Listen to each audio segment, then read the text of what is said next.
এক গরিব মহিলা প্রতিদিন খুব ভোরে সামান্য আটা মেখে সমুদ্রের পাড়ে জেলেদের কাছে বিক্রি করতে যেত। এই আটা বিক্রি করে সে মাত্র 1 দিরহাম পেত। তা দিয়েই তার সন্তানদের জন্য রাতের খাবার কিনত। একদিন দুপুরবেলা মহিলাটি সমুদ্রের ধারে বসে আটা বিক্রি করছিল। হঠাৎ একটি কাক উড়ে এসে আটার থলেটি ছিনিয়ে নিয়ে আকাশে উড়ে গেল। তখন মহিলাটি কান্নায় ভেঙে পড়ে আল্লাহর কাছে ফরিয়াদ করতে লাগল, হে আল্লাহ, আজ আমার বাচ্চারা না খেয়ে থাকবে। আমার কাছে তো এই আটাটুকু ছাড়া আর কিছুই ছিল না। ব্যথা ভরা মন নিয়ে সে এক আলেমের কাছে গেল এবং কাঁদতে কাঁদতে জিজ্ঞেস করল, হুজুর, আল্লাহ কি আমার প্রতি অবিচার করলেন? আলেম খুব শান্তভাবে বললেন, না মা, আল্লাহ কখনো কারো ওপর জুলুম করেন না। সবর করো, তিনি তোমাকে তোমার ভাবনার চেয়েও বেশি ভালোবাসেন। নিশ্চয়ই এর পেছনে আল্লাহর কোনো বড় রহস্য আছে।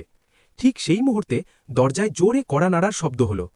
আলেম দরজা খুলতেই দেখলেন 10 জন ব্যবসায়ী দাঁড়িয়ে আছেন। তাদের প্রত্যেকের হাতে দিরহাম ভর্তি থলি। তারা বললেন, হুজুর, আমরা মাঝ সমুদ্রে এক ভয়াবহ বিপদে পড়েছিলাম। আমাদের নৌকার তলায় পাথর লেগে বিশাল ছিদ্র হয়ে গিয়েছিল। পানি ঢুকে আমরা সবাই ডুবে মরতে বসেছিলাম। তখন আমরা আল্লাহর কাছে প্রাণ ভিক্ষা চেয়ে মানত করেছিলাম যে যদি আমরা বেঁচে ফিরি তবে আমাদের প্রত্যেকে 10 দিরহাম করে সৎকা দেব। ঠিক সেই মুহূর্তেই এক অলৌকিক কাণ্ড ঘটল। আকাশ থেকে একটি কাক এক থলে আটা আমাদের নৌকায় ফেলে দিল। আমরা দ্রুত সেই আটা দিয়ে নৌকার ছিদ্রটি বন্ধ করে দিলাম এবং আল্লাহর রহমতে আমাদের প্রাণ